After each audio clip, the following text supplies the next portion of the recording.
नमस्कार दोस्तों, मैं प्रभाकर मिश्रा। महाराष्ट्र की राजनीति में एक नया अध्याय जुड़ गया।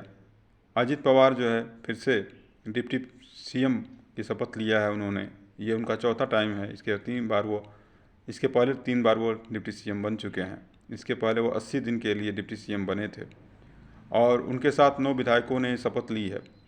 अजित पवार पे खुद ही 70,000 करोड़ के घोटालों का आरोप है। ईडी उन पे केस की है। उनकी पत्नी के ऊपर भी कुछ केसेस चल रहे हैं।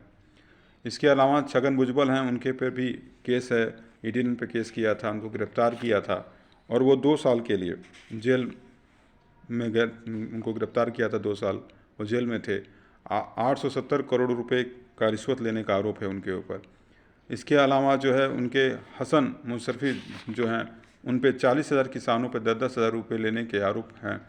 और वो इसके पहले जो है अभी सद्भावना यात्रा निकली थी शिव साहू जी महाराज का, जिसमें जो है सांप्रदायिक हिंसा जो भावनाएं तनाव हुआ था, उसको लेके कांग्रेस, एनसीपी और बहुत सारे छात्रों, महिलाओं ने बड़ी संख्या में सद्भावना यात्रा निकाली थी। उसमें भी वो शामिल थे। और अब वो इस समय बीजेपी और शिवसेना की जो सरकार है उसमें आ गए हैं। कहा यह जा रहा है कि शिवसेना की जो शिंदे की सरकार है, जो 16 विधायक हैं, उन पे दल बदल का कानून का सुप्रीम कोर्ट का कुछ आदेश आया है, उच्च न्यायालय का कुछ आदेश आया है। उसके अंतर्गत जो है फैसला विधायक सभा के अध्यक्ष को लेना है। और अगर वो ऐसा कुछ फैसला लेते हैं तो सरकार के पास जो बहुमत की आंकड़ों की कमी हो सकती है। 16 विधायकों की अगर विधायकी चली जाती है तो उनको कोई ज़रूरत पड़ सकती है। तो इस वजह से अजित पवार उसमें शामिल हुए हैं भविष्य के लिए। अभी जो है 200 विधायक जो हैं, 213 विधायक के आसपास जो है बीजेपी में हैं और 78 जो है विपक्ष में हैं। और विपक्ष में अभी जो शिंदे सरकार है, अगर वो जाती है तो फिर एनसीपी से अजित पवार हो सकता है। जैसे शिंदे मुख्यमंत्री बने थे उस तरह से हो सकता है कि एनसीपी से अजित पवार को भी मुख्यमंत्री पद मिल सकता है, अगर अध्यक्ष ने फैसला लिया तो। इसके बाद अब शरद पवार से जब पूछा गया कि शरद पवार ने कहा कि वो विपक्ष के जब ये फैसला लिया था उन्होंने, तो शरद पवार उस समय पुणे में थे और उनसे जब पूछा गया तो उन्होंने कहा कि अजित पवार विपक्ष के नेता हैं, वो बैठक बुलाते रहते हैं।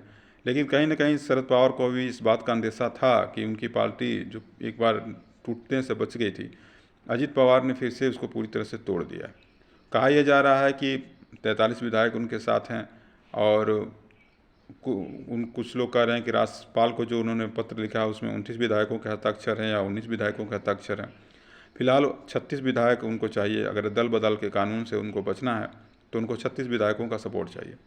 अगर एनसीपी उस पर उनको केस करती है दल बदल कानून के अंतर्गत, तो फिलहाल एनसीपी भी ऐसा नहीं कुछ करना चाहेगी कि एनसीपी खुद ब खुद बिखर जाएगी। और अगर ये विधायक चले जाते हैं, अब सवाल यह है कि इसके बाद कि क्या रणनीति होगी शरद पवार की। और इसके पहले 27 मई को हमारे प्रधानमंत्री मोदी जी ने कहा था कि ना, हम गारंटी देते हैं कि जो भी घोटालेबाज हैं उनको हम गिरफ्तार करेंगे, की गारंटी उन्होंने अपने खुले मन से दिया था कि हर घोटालेबाज पर कार्रवाई होगी और हर चोर लुटेरे पर कार्रवाई की गारंटी देते हैं। अब अगर यही इस तरह से जो है गारंटी के बाद भी अजित पवार जैसे लोग अगर आते हैं, और अजित पवार जैसे लोग को चुन के जनता भेजती है। अजित पवार जैसे अगर उनके ऊपर ईडी का घोटाले हैं फिर भी वो विधायक के रूप में चुन के आते हैं, तो जो जनता उनको चुनती है वो उनको घोटालेबाज नहीं मानती है, या ईडी अब तक ये नहीं क्लियर कर पाई है, इसलिए जनता उनको चुन के भेज देती है। और इसके अलावा जो है 48 सांसद आते हैं मुंबई से, महाराष्ट्र से, और 40 सांसद आते हैं बिहार से। ये तय करेगा 2024 की राजनीति को। क्या बीजेपी की सांसद की संख्या कितनी रहती है महाराष्ट्र में। अगर एनसीपी और शिवसेना जो वर्तमान में शिंदे सरकार है वो और बीजेपी तीनों मिल के लड़ते हैं तो कितनी सीटें सांसदी की ला सकते हैं। क्योंकि यूसीसी के पास करने के लिए अभी 360 के आंकड़े चाहिए थे, जो बीजेपी के पास प्रेजेंट में नहीं है। तो यूसीसी कानून पास हो जाता, लेकिन सिविल कोर्ट का जो कानून लाई है सबके लिए जो है, लेकिन ये कानून इस वजह से नहीं पास हो सकता कि बीजेपी के पास पर्याप्त बहुमत नहीं है। पर्याप्त बहुमत इसलिए नहीं है कि इतने जितने सांसदों का सपोर्ट चाहिए राज्यसभा और लोकसभा में, उतने सांसद और उनके पास नहीं। 2029 में भी सरकार में ऐसे ही समर्थन मिला था एनसीपी का, जब अजित पवार अपने कुछ विधायकों के साथ आते हैं और उन सब डिप्टी सीएम का शपथ ले लेते हैं। और 80 घंटे के बाद ये जिधर मुंबई की सरकार बनती है, उधर कांग्रेस, एनसीपी और शिवसेना जो है सुप्रीम कोर्ट का दरवाज़ा खटखटाते हैं और सुप्रीम कोर्ट का फैसला आता है कि फ्लो टेस्ट होगा और सीधा प्रसारण किया जाएगा। और उसके अलावा जो है खुले बैलेट पेपर के से जो आपको मतदान करना पड़ेगा। तो ये शाम 5 बजे तक उन्होंने कहा था विधायकों को शपथ दिला के फ्लो टेस्ट करा दीजिए। इसके बाद जो है तुरंत जो है अजित पवार ने इस्तीफा दे दिया और उसके 1 घंटे बाद जो है देवेंद्र फडणवीस ने भी अपना इस्तीफा प्रेस कॉन्फ्रेंस करने के बाद सौंप दिया।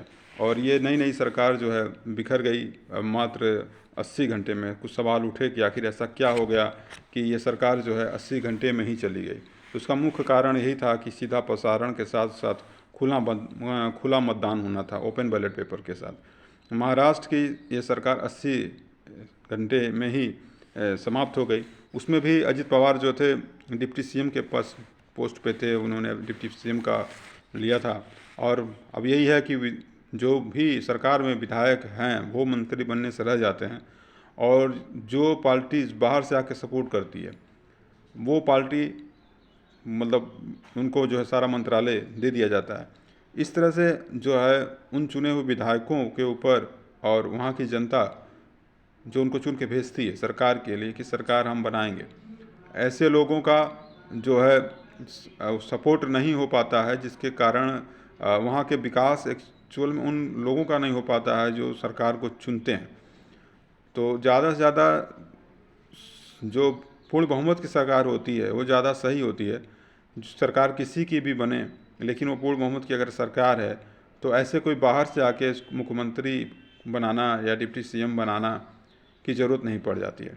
अब सवाल यह है कि संजय राउत ने जैसा कहा है कि मेरी जो शरद पवार से बात हुई है, शरद पवार ने कहा है कि मैं मजबूत स्थिति में हूँ और हम और उद्धव ठाकरे मिलकर नए पार्टी का गठन करेंगे। तो क्या मुमकिन है कि एनसीपी फिर से जीरो से शुरुआत कर पाएगी? क्योंकि महाराष्ट्र में एनसीपी और शिवसेना दोनों इस समय जीरो में हैं और दोनों ही पार्टियां पिछले 2 साल में टूट गई हैं। और एनसीपी से राज्यसभा सांसद जो पटना गए थे प्रफुल्ल पटेल, वो भी विपक्ष बैठक में गए थे, वो भी अजित पवार के साथ नजर आए हैं। तो अजित पवार ने कहा कि सभी का आशीर्वाद प्राप्त है, तो क्या शरद पवार का भी आशीर्वाद प्राप्त है? क्या शरद पवार भी इस पूरे प्रकरण में शामिल हैं? क्या शरद पवार आने वाले समय में बीजेपी के साथ हो जाएंगे? क्योंकि आगे 2024 में लोकसभा का चुनाव आ रहा है, जिसके लिए हर एक पार्टी अपना अस्तित्व बचाने के लिए और सत्ता में बने रहने के लिए बहुत सारे प्रयत्न कर रही है। तो क्या शरद पवार भी आने वाले समय में बीजेपी के सपोर्ट वाली एनसीपी बनेंगे या एनसीपी 2 पार्ट में हो जाएगी, एक अजित पवार की एनसीपी और एक शरद पवार की पार्टी? जय हिंद, जय भारत।